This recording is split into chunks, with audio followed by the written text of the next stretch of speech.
Good morning, everyone. So today, as you can see the topic, I will be explaining how to create a Django project from scratch. So before proceeding, let's give you a brief introduction about what is Django. So Django is a web framework that is built entirely on Python. It provides a structured framework for building web applications, handling common functionalities like URL routing, database interaction, user authentication, and template rendering. So, Django is used in numerous web applications. Let's give you certain examples um, so it can be used to build a wide range of web applications. For example, content management systems, social network, e-commerce platforms, event management, or blog blog management. So for any website building, we uses Django. Okay. So before uh, creating a Django project, we need certain Django packages that will help to run the Django, right? So before installing the Django packages, we need a virtual environment. Okay. Now, what is virtual environment and why it is important? I will explain you. But let me just first Let me first explain how to create a virtual environment first, and then I will explain you. So let's see. This is my D drive, and over here, let's create a folder. Let's give a name, my first. So let's say this will be the name for my Django project. Okay. So in this folder, I will be creating a Django project where I will be working. So before that, I need to create a virtual environment. So for that, I will be opening the command prompt, and over here, so there is a command to create an environment. So for that, we need to write Python -m VENV. So VENV stands for module. So there is a built-in module in Python, which is VENV, which stands for virtual environment only. So Python -m stands for module, and then VENV, which is the built-in module name that Python provides. And then we need to create a name for a environment. Let's say I give a name for my environment, for my ENP. So this name can be anything.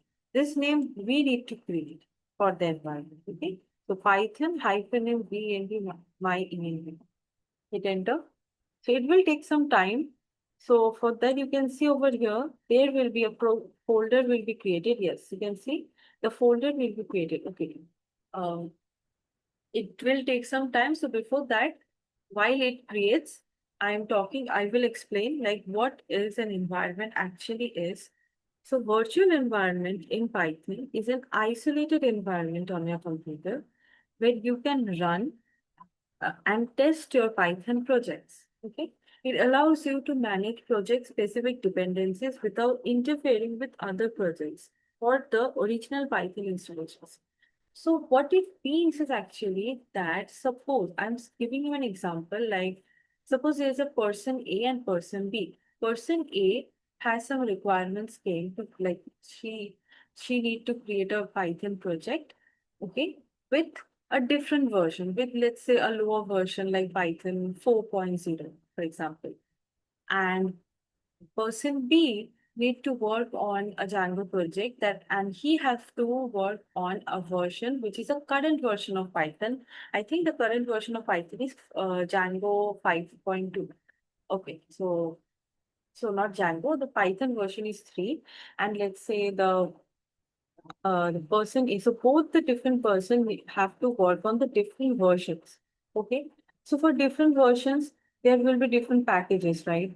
So so to prevent the conflict between the different projects along with the work packages, it's better to have an independent version where the person will create work on the project so that whatever working he or she is doing in that project with a particular version will not be effect on the other project having a different version, right?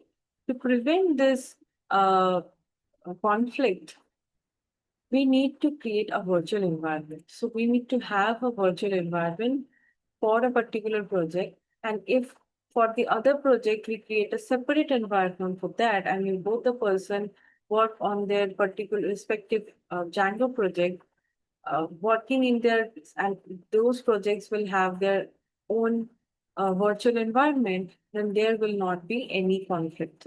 Okay, that's why the virtual environment is very important. Okay, so and why it's important, again I'm repeating. So like think of a virtual environment as a separate container for each Python project, right? So each container has its own Python interpreter, has its own set of installed packages, right? And is isolated from other virtual environments, and it can have different versions of the same package. Using a virtual environment is important because it prevents package version conflicts between projects. As I said earlier, it makes projects more portable and reproducible, and it keeps your system Python installation clean. So there will be no conflict with the packages and whatever requirement, whatever packages we need to install with the particular versions, there will not be any conflicts. And it allows testing for different Python versions as well. Okay. So this is the reason why we require a virtual environment. So as you can see, my environment is installed. Let's open the folder. So you can see there are some other folders as well. For a time, we ignore these two parts and let's focus on these three folders. Include, right now the include is empty. There is also lib folder where is the site packages. Inside the site packages, you can see right now two packages are installed. One is pip, another is pip24, this part. So whatever packages I will be installing in the further process, all the packages of Django installed, they get installed inside this site packages, which is stored inside the lib folder. Okay. And what is a part of this script? So before working on or before creating the Django or before working on the Django, we need to activate the environment. Why we need to activate the environment? Because if you do not activate the environment, if you work on Django project, providing the background, the environment, virtual environment is deactivated, then whatever you are doing on the Django will of no use. There will be no reflection on your there will be no result basically. So you have to work on the project provided that your virtual environment is activated. And how to activate your virtual environment? Go inside the script, and over here you can see there is a file called activate. You need to activate that. Okay. There is also another file called deactivate. So you must be aware of that after working on your respective projects, you need to deactivate the virtual. You need to deactivate the virtual environment. And for that, you need to go for this file. Now, how you will do that? So over here, so now you are inside the script folder. So over here, open the command prompt and press A followed by tab. So you can see the activate will come. Either you can type it like activate, or you can press tab button on your keyboard and it will appear automatically. So once you hit enter, you can see over here, once you hit enter, your virtual environment will be activated. So let's hit enter.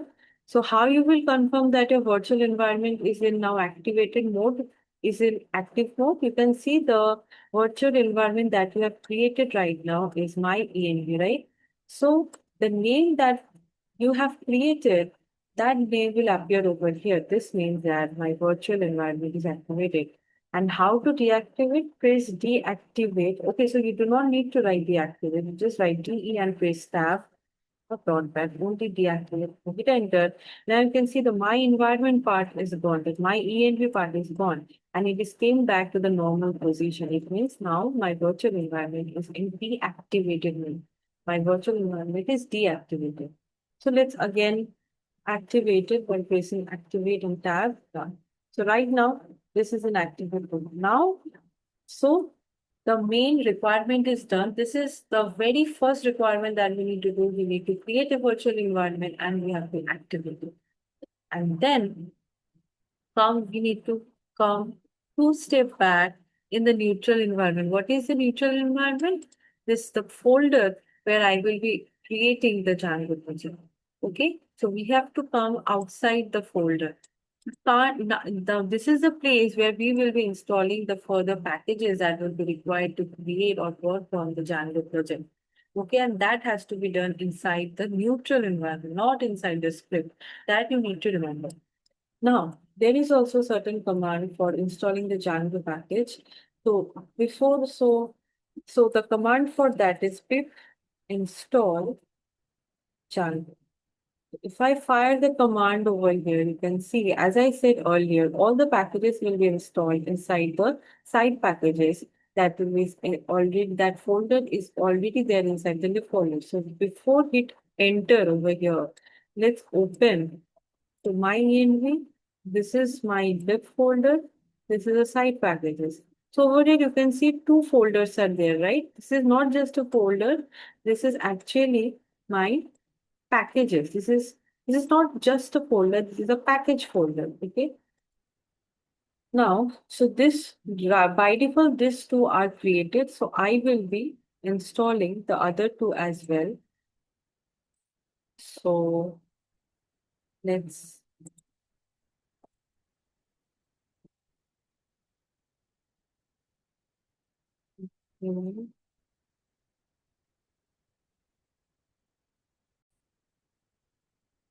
okay, so once I hit enter, you will see after firing this command, the required Django packages will get installed over here.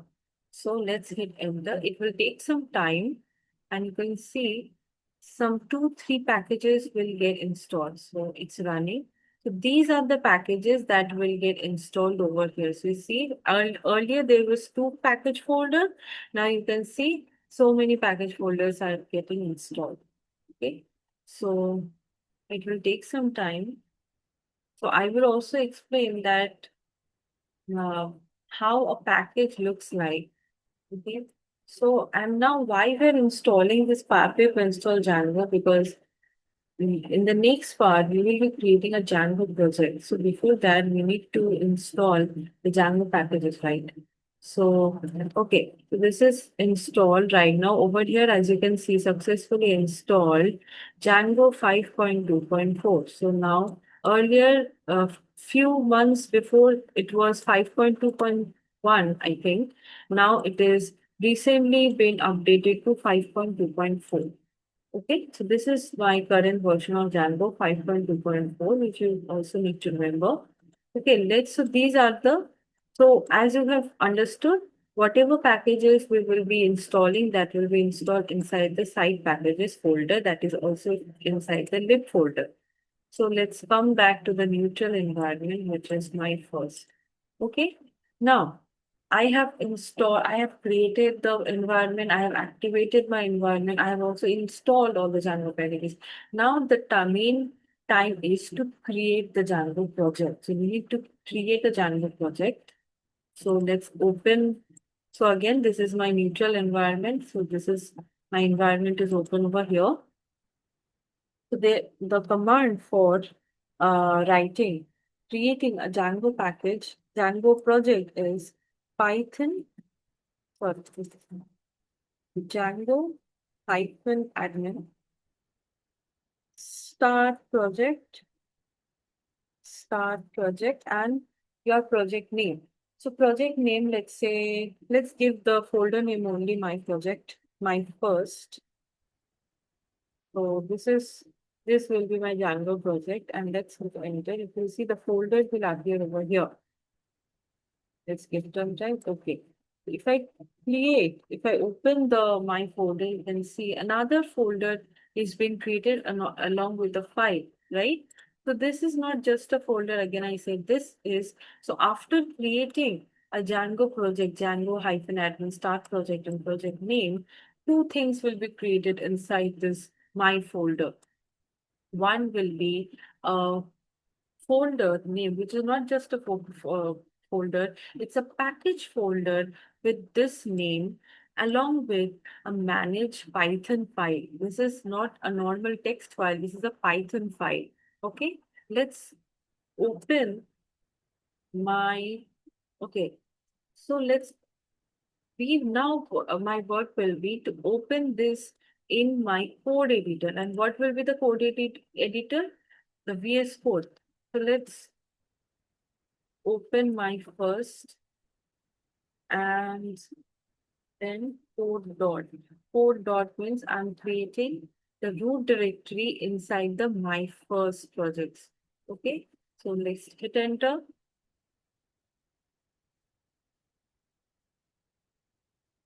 Okay. So now you can see. So what I did, I repeat again. So this is my actual folder, and I got inside this my first folder, and I made this folder, this one, as my root directory. And this is the reason why I did this was my so Django hyphen admin start project, my first. This was actually my this environment, which is my first. And when I got inside my first folder, inside that I had one my first package folder along with a Python file, which is a manage, and I opened in this folder. That's why I did code dot, which means this folder is actually my root folder. So I had opened this in VS Code. So now you can see this is the my first project folder or package folder, and this is the managed folder. Now, if I open this folder, you can see there are five um, new Python file is being created. Let's go one by one. So this is underscore underscore init underscore underscore py. If you open it, you will see nothing is there. So what is the importance of this file is the importance of this file is to make the current folder as a package. So this is the reason why I was talking about that this is not a just a folder. This is a package folder. Why this is a package folder? Because any folder that contains underscore underscore init underscore underscore dot py, that folder becomes a package. So this is only the working principle of this file. It actually initializes the current folder as a Python package. And what are this folder? This file is stands for ASGI stands for Asynchronous Server Gateway Interface. Now, what is that? Well, basically, if Django required like if I want to build a project which runs on asynchronous fashion, you know what is asynchronous fashion? Asynchronous fashion is when we want, suppose we can take an example of a chatting application, right? So in that case, what happen is, so let's take an example of WhatsApp, right? Suppose today if you are sending some text messages to a person, okay. And again, you are sending on the next day, you are sending some text messages, some more text messages to the same person.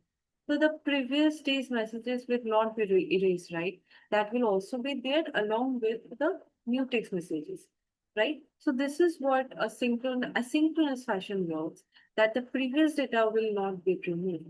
Unlike if you take an example of any website or let's say YouTube, so in YouTube, suppose once you search for any particular video or you're scrolling down, you're seeing so many videos are popping up, and again you just exit from that app, and then again you are opening it. So the previous history will get deleted, right? Will not appear again. The whole page will get refreshed, and some new videos will pop up, right? But in case of chatting application like text messages, any messaging app or WhatsApp or any messaging applications, whatever previous data that you have sent, that will also be stored along with some uh, newly added text messages. So it works like an append method that is there inside the list. Previous data are also there, and you are adding some new data as well, right? So this is what asynchronous function works takes place. Okay. So this application invoked when we so this fashion, the Django runs in this fashion when we are invoking these applications, ASGI application that is inside the ASGI.py. Then comes the very opposite that is WSGI.py, which stands for Web Server Gateway Interface. Now, if you want to run a Django as a web application, then we use this file.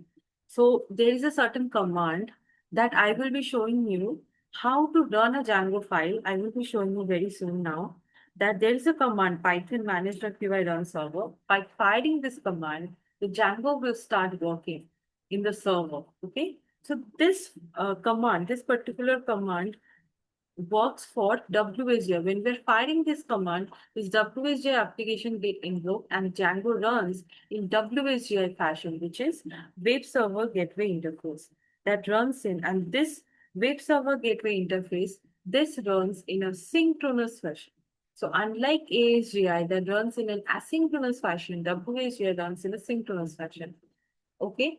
Then the rest toward this is the settings.py, which is a very important file in the Django. Whatever configurations we need to do, we need to configure inside the settings.py. So let's take an example of any website, right? Every website has their own settings, okay? And all the configurations of the particular websites are there inside that setting file, right? Take an example of the Google itself. The Google has its own settings. If we open the settings, there will be so many configurations are there. There will be also some design configuration, some theme configuration. There is a place for theme. If you go for theme or extensions, so many things are there that is controlled from the settings, right? So we have to do all the configuration in settings as well. As you can see, the installed app, the middleware, the root, templates, everything is configured over here. See the WAG application, that is also there inside the settings.py. It's a very important part. Whatever we will be doing in the Django framework, whatever the new folders we will be adding in this project, that we need to configure in this settings.py. Otherwise, Django will never know that there some other folders that also being created by the user. And then there comes urls.py. Well, this is the route for the Django. When the Django project will done, the response, the request will come over here, and then only the Django will proceed and do the response and request cycle that I will be explaining you in the later videos. So before that, let's show you how we need to check, right, that whether my project is running properly or not, whether my server is running successfully or not. For that, let's open the command prompt again. And this is my root folder. So this is the folder which is opened. And over here, I will fire a command python manage dot py run server run server. So before hitting the enter, I'm explaining you what this line means. So just few minutes before I talked about this WSGI file, right? So firing this command means I'm actually invoking this file. And over here, you can see this get underscore WSGI application is there. So by firing this command, I'm invoking this application, and then only the Django runs in web server gateway interface that is actually running in a synchronous fashion.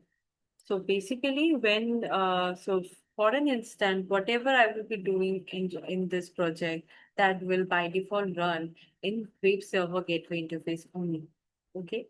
But again, there will be certain times when we if requirement comes, like by requirements, if we require to work in an asynchronous fashion, if we require to create any chatting application, in that case, we need to invoke this ASGI application. At that time, WSGI will not work. At that time, we need to work on ASGI fashion, or we need to invoke this ASGI application.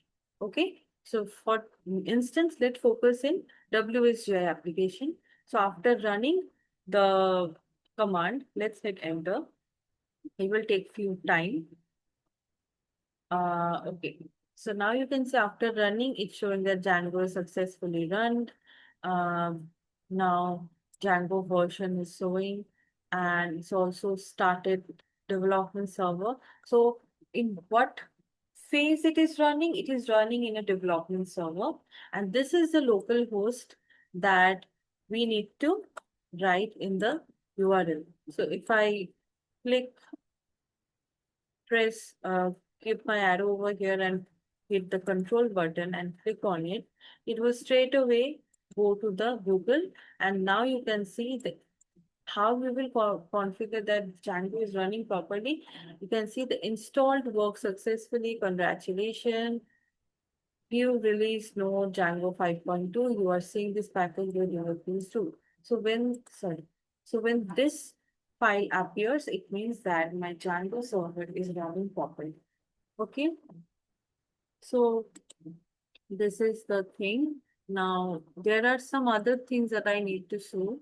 So manage.py, again, this file works when we want to run my application. So when I'm firing the command python manage.py run server, I'm actually invoking this manage.py and manage.py run server, and then it is actually invoking.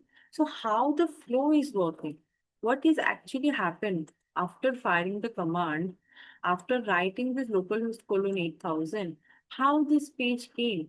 Well, when I am writing this, when I fired this command, the response is going to the, so if we open the settings.py, we can see over here, WSGI application is there. So you can see the path for the WSGI application is written here, and it is straight away going to this application, and this get underscore, this application is getting invoked. As soon as it get invoked, Django automatically immediately starts running in WSGI application, and then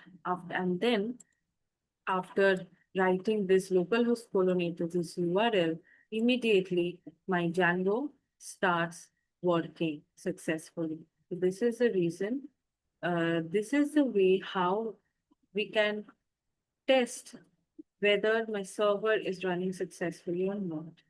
Okay, so okay, let's also show you how we can generate a template, a normal template. So over here, you can see this is my URL. Let's delete this part for a time being. This is my URL. This is the path. These are the things which will be by default there. Okay. Uh, let's show you how to create a template. So what I'll be doing is I will be creating Okay. I will be creating a template that will be visible over here, and it will display a text field like hello world or hello, this is my project. Let's show you how it is happening. So before that, I need to create a file which will be inside the views.py. Okay, I forgot to explain one more thing. Uh, if you have noticed that after I fired the command, after Django started running successfully, one more application, one more file appeared, which is dbSQLite. Well, Django has its own by default database, which is an SQLite. This is configured inside the settings. So whatever tables or database part that I will be creating, okay, that will get saved in this database. So Django provides a basic database that runs on SQLite. How we will know that this is a basic, this is a, how this folder is appearing? Well, when I'm firing Python manage.py run server, and as soon as this application gets started, over here, if I scroll down, you can see here, yeah, this one. So this is the database which I'm talking about. So this part also get involved. So as I said, settings.py is the core. We can say this is settings.py is the core of this whole project, where as soon as I'm firing Python manager to run server application, the whole setting part gets, we can say, get in an active mode or gets invoked. So whatever configurations are there are inbuilt there inside the settings.py, that works in, that becomes in an active mode. Okay, so whatever are there, WSA application gets involved, and along with that, the database also get invoked, right? The database also gets invoked, and all the things gets invoked. All the things starts in a working mode. Okay. The databases also comes into the picture when we fire the command. And when we are firing the command, this gets invoked. And similarly, when this part is get invoked, immediately this folder appears inside the project directory. Okay. Okay. So let's proceed. So I have created an extra, let's close everything by now and only keep this URL file and the view file. Okay, I have given a wrong name, and also I have created outside the project folder. So let's delete again. Yeah, it's got deleted. So inside this main project, I will be creating another file, views.py. Okay.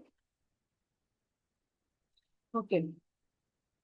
Uh, so over here, so views.py, this file is the path where all the logics, all the uh, logics are built over here. So whatever logical programs we need to write, what are the logic building codes that we need to write to run the project, that all the codes are written inside the view file. So for that, we need to import certain packages. So for that, from Django dot shortcuts, for Django dot shortcuts, import vendor. Okay. So let's create a basic uh, function like home, and the home will receive a request. This is nothing but an HTTP request, HTTP request that is coming from Django dot HTTP import HTTP, sorry, HTTP request. Enter. And let's just print, uh, let's return a template. So, return, so it will return a render template, and that will be request followed by an HTML template. So let's say this will be home.html. Well, for a timing, as you can see, I haven't created any template over here, guys. So we need to create a template. So again, I have to create a template folder. So let's create a template folder. This is my template folder. And inside the template folder, let's create this file, home.html. Okay. Let's create a normal starter template, and over here, let's give hello Django. This is my first project. Okay, this is my first project, and let's give it in the center. Context. I in center. Sorry,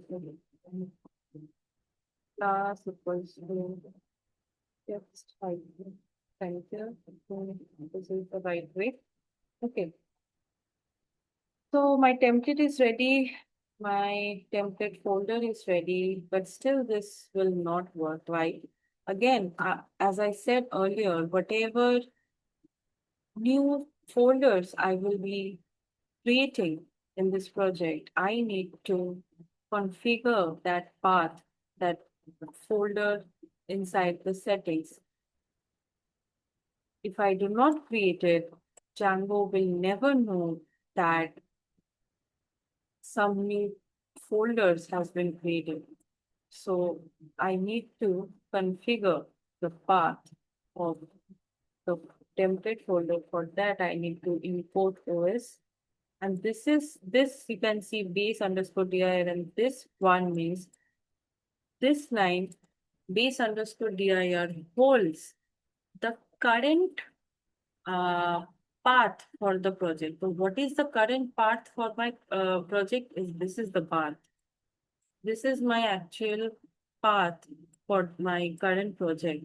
So that is actually hold is that path is actually held by this line. So this is Django has its own inbuilt functions and module. The path is a class, and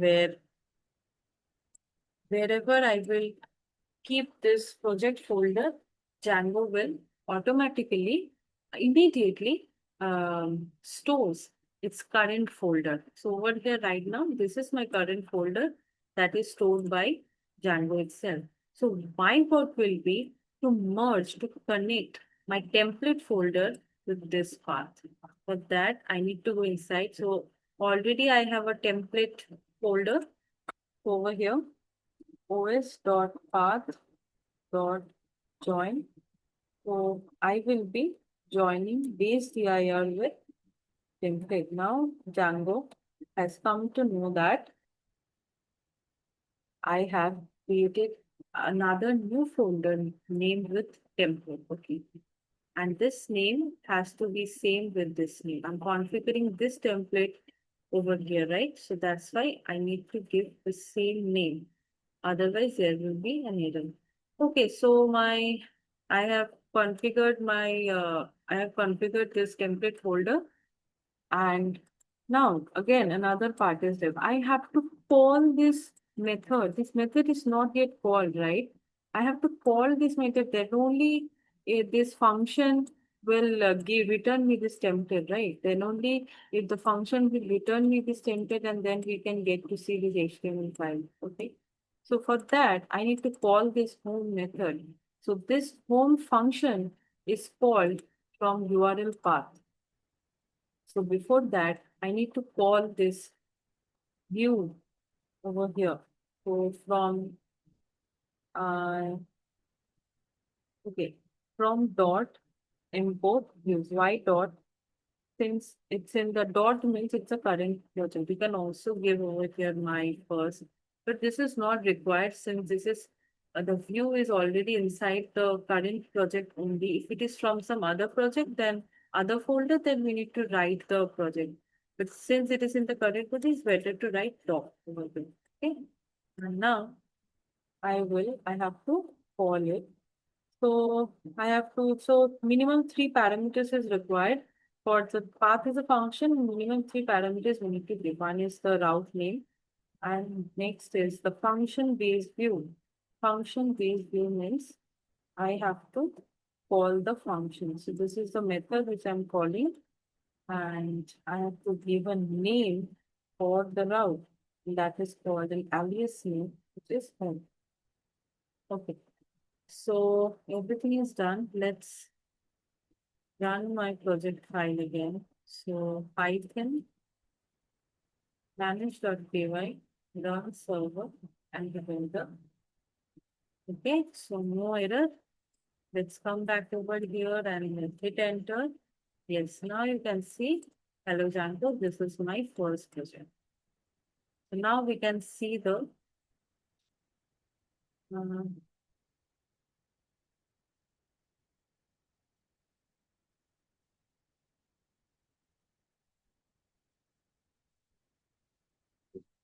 from over in the middle. I don't know why it's not.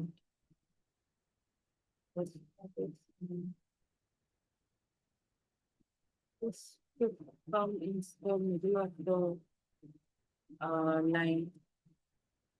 Think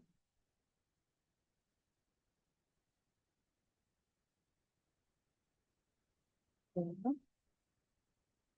topic is about.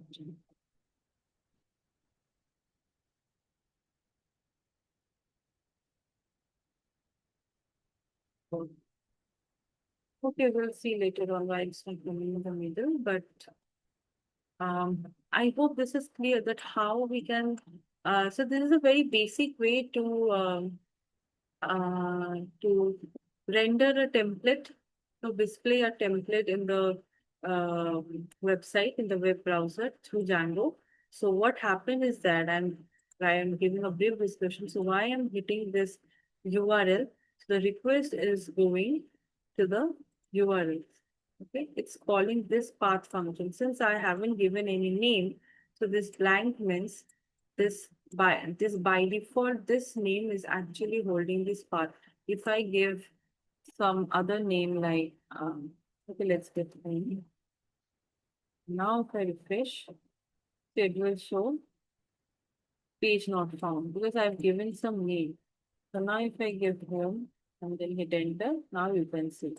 So this path is basically when I will not give any name. So by default, it will hold the path as localhost colon 8000 followed by if I give any name.